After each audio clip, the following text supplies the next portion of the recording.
Assalamualaikum warahmatullahi wabarakatuh.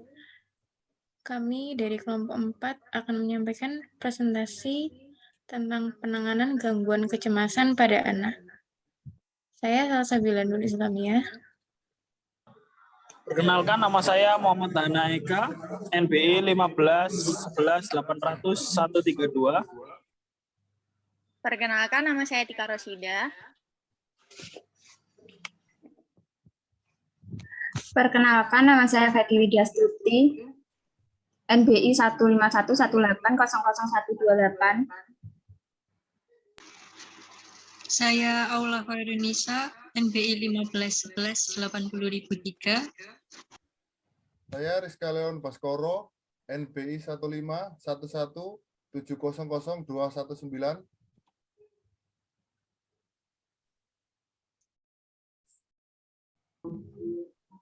Baik, di sini saya akan menjelaskan tentang kecemasan.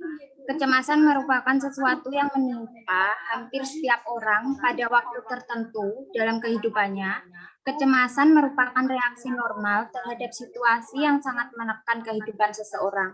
Kecemasan bisa muncul sendiri atau bergabung dengan gejala-gejala lain dari berbagai gangguan emosi.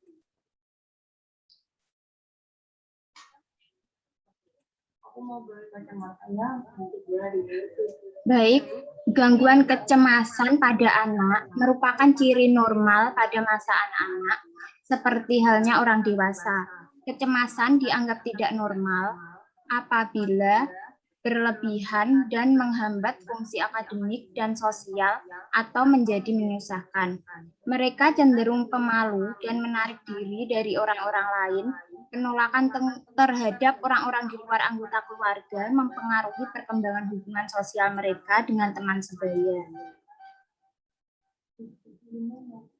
Baik, gangguan kecemasan pada anak. Kecemasan biasanya muncul akibat sebuah pengalaman yang tidak menyenangkan.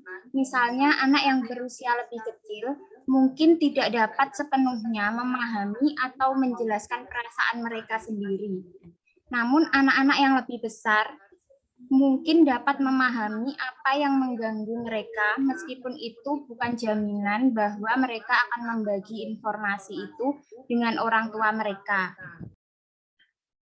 Kecemasan anak dapat diekspresikan melalui perubahan fisiologis berupa nafsu makan hilang dan telapak tangan berkeringat, perubahan perilaku berupa menarik diri dari lingkungan sosial, kemudian perubahan kognitif berupa bingung dan perhatian terganggu, dan perubahan afeksi seperti tidak sabar, tegang, dan mudah terganggu. Beberapa tanda umum lainnya pada anak yang mengalami kecemasan antara lain adalah keluhan sakit perut atau sakit kepala, bisa juga masalah tidur atau mimpi buruk, dan bisa juga memiliki tanda umum perubahan perilaku yang jadi lebih murung.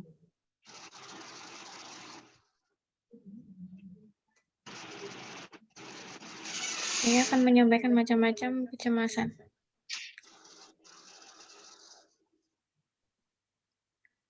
Yang pertama, gangguan fobia. Rasa takut yang persisten terhadap objek atau situasi secara berlebih, dan rasa takut ini tidak sebanding dengan ancamannya. Tipe-tipe fobia menurut PPDGJ dan DSM-5, yaitu agrofobia, fobia sosial, dan fobia spesifik.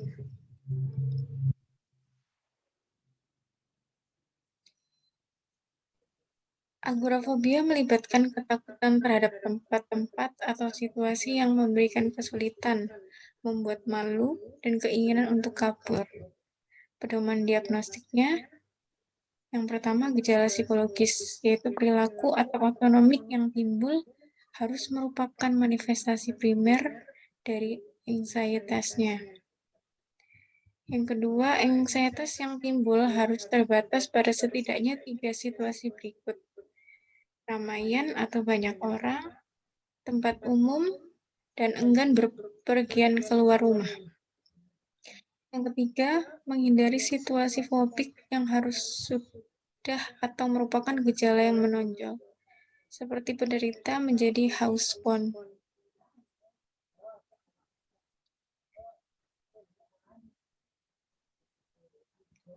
Kemudian ada fobia sosial, yaitu suatu ketakutan yang tidak rasional dan menetap, biasanya berhubungan dengan kehadiran orang lain.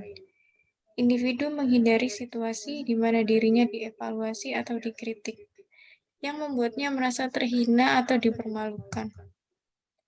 Pedoman diagnostiknya, gejala psikologis berupa perilaku atau otonomik yang timbul harus merupakan manifestasi primer dari anxietasnya dan bukan sekunder dari gejala-gejala lain, seperti waham atau pikiran obsesif. Yang kedua, ansietas harus terbatas pada adanya objek atau situasi fobia tertentu di luar lingkungan keluarga. Yang ketiga, menghindari situasi fobik yang harus sudah atau merupakan gejala yang menonjol.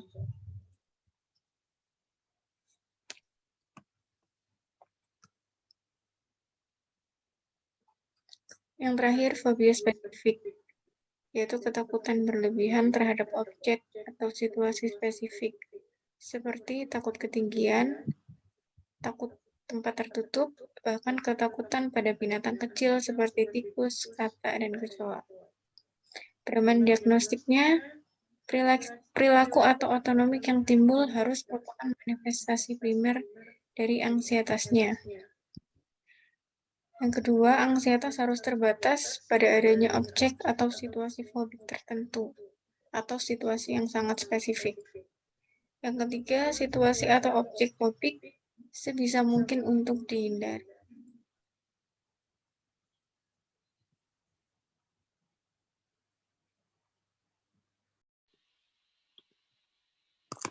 Baik, di sini saya akan menjelaskan tentang Post Traumatic Stress Disorder atau PTSD.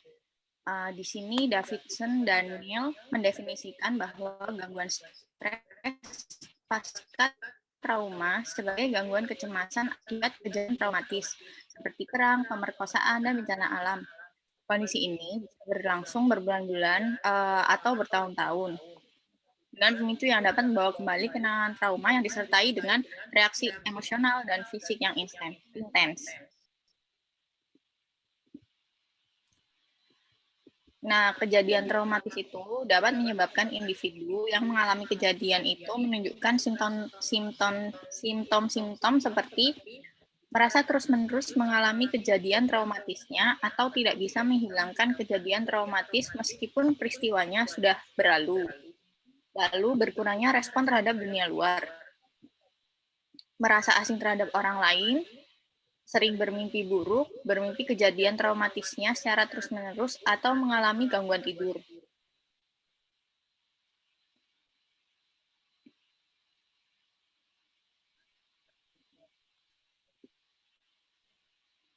Sedangkan menurut DSM,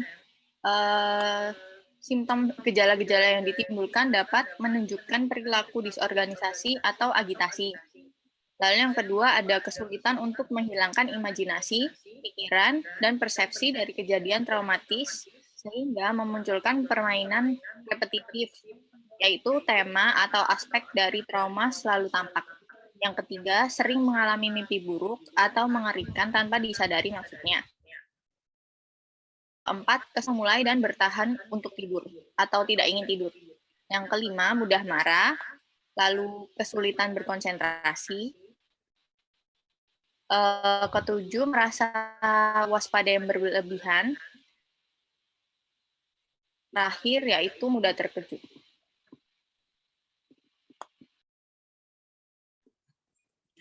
Baik, selanjutnya contoh kasus dan teori. Next.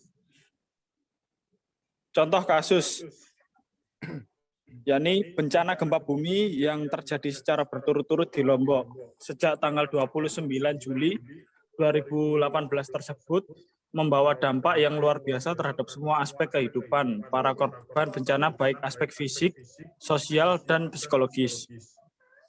Anak-anak korban gempa mengalami ciri-ciri kecemasan sebagai berikut. Yang pertama, takut memasuki rumah atau kekhawatiran yang berlebihan. Dua, gangguan tidur seperti mimpi buruk. 3. Menangis jika mendengar suara gaduh, seperti traumatik. 4. Halusinasi makhluk halus, sehingga menyebabkan terbangun di malam hari. 5. Mudah marah. 6. Sulit konsentrasi. 7. Lebih sensitif. Dan 8. Menjadi pribadi yang pendiam. Next. Nah, kriteria kecemasan diagnostik DSM-5. Yang pertama, kecemasan atau kekhawatiran yang berlebihan yang timbul hampir setiap hari, terjadi sekurangnya 6 bulan tentang sejumlah aktivitas atau kejadian, seperti pekerjaan atau aktivitas sekolah. Yang kedua, individu sulit untuk mengendalikan kecemasan dan kekhawatiran. Yang ketiga, kecemasan diasosiasikan dengan 6 gejala berikut ini. Dengan sekurang-kurangnya beberapa gejala lebih banyak terjadi dibandingkan tidak selama 6 bulan terakhir, yaitu kegelisahan, mudah lelah, sulit berkonsentrasi atau pikiran kosong, iritabilitas, ketegangan otot, dan gangguan tidur.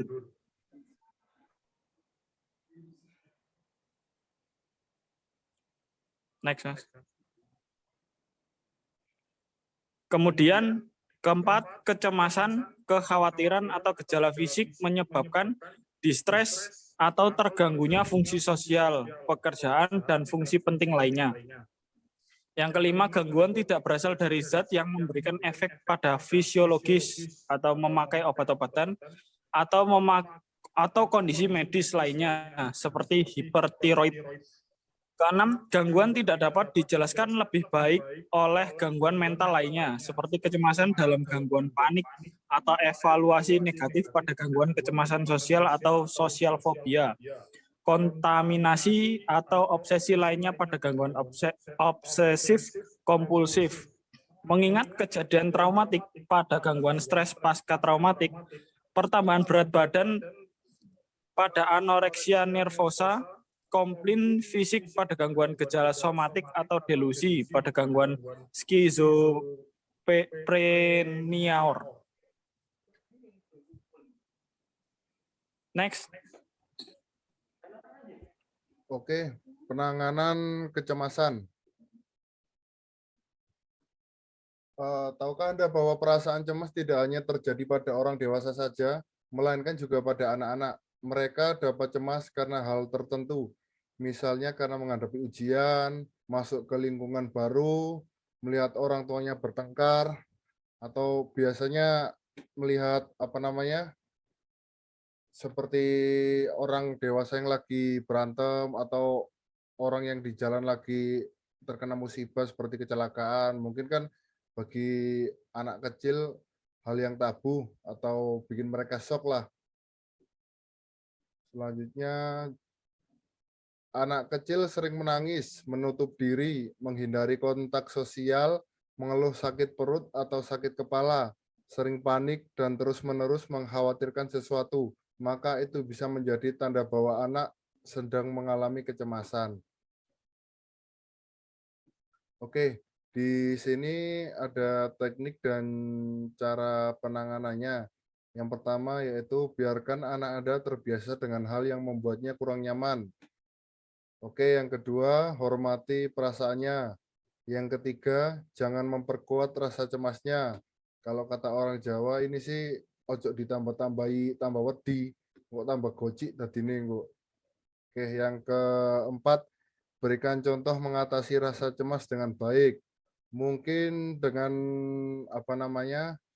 tarik nafas, ditahan dulu, terus dikeluarkan. Jadi membuat anak tersebut jadi rileks, agar tidak merasa terlalu cemas. Yang kelima, hibur dengan kata-kata positif, namun tetap realistis. Oke, selanjutnya ini ada beberapa teknik penanganan gangguan emosi yang saya dapat dari jurnal dari milik teman-teman. Yang pertama, mengedukasi orang tua agar berserta dalam intervensi gangguan kecemasan pada anak yang baru masuk sekolah. Hal ini terbukti efektif ya. Jadi tekniknya adalah mengedukasi orang tua agar bisa menjadi Saya biji aku lali. Valen. Oke. Oke, kemudian di sini ada beberapa teknik yang saya ambil dari jurnal teman-teman. Teknik yang pertama adalah mengedukasi orang tua agar ikut serta dalam intervensi gangguan kecemasan pada anak yang baru masuk sekolah. Kemudian yang kedua adalah audiovisual menonton film kartun sebagai intervensi anak yang sedang menjalani hospitalisasi. Hal ini terbukti cukup efektif untuk mengalihkan kecemasan anak yang sedang menjalankan terapi di rumah sakit. Kemudian yang ketiga ada teknik pemberian token ekonomi untuk mengurangi kecemasan pada anak yang sedang menjalani hospitalisasi juga. Jadi teknik pemberian token ini seperti contohnya kita memberikan poin untuk anak jika anak melakukan aktivitas sesuai instruksi kita. Misalnya jika tidak menangis anak akan dikasih 5 poin. Kemudian jika anak tidak memberontak kita akan kasihkan 5 poin. Yang kemudian poin itu nanti akan bisa ditukarkan dengan barang yang anak inginkan. Gitu. Selanjutnya di sini ada terapi menulis. Jadi terapi menulis ini mungkin dikatakan kurang efektif untuk mengurangi kecemasan, namun di sini bisa digunakan untuk di sini kan terapi menulis ini ditujukan untuk anak-anak korban bullying ya. Mungkin terapi menulis ini bisa digunakan untuk menguak atau mencari tahu tentang kecemasan yang dialami oleh korban bullying tersebut dan kemudian nanti dikolaborasikan untuk menjalankan terapi lanjut. Di sini ada tahap pertama, recognition. Individu dibantu membuka imajinasi, memusatkan perhatian, relaksasi, serta menghilangkan ketakutan. Kemudian tahap kedua ada examination, yaitu tahap terapi. Tahap ketiga, juxtaposition, yang dimana di sini kegiatannya adalah refleksi untuk memperoleh keadaan baru, perilaku, sikap, nilai, serta pemahaman diri yang lebih baik. Kemudian tahap 4, tahap terakhir adalah application to the self, yaitu motivasi. Konselor memotivasi klien untuk tidak merasa cemas lagi. Begitu kira-kira.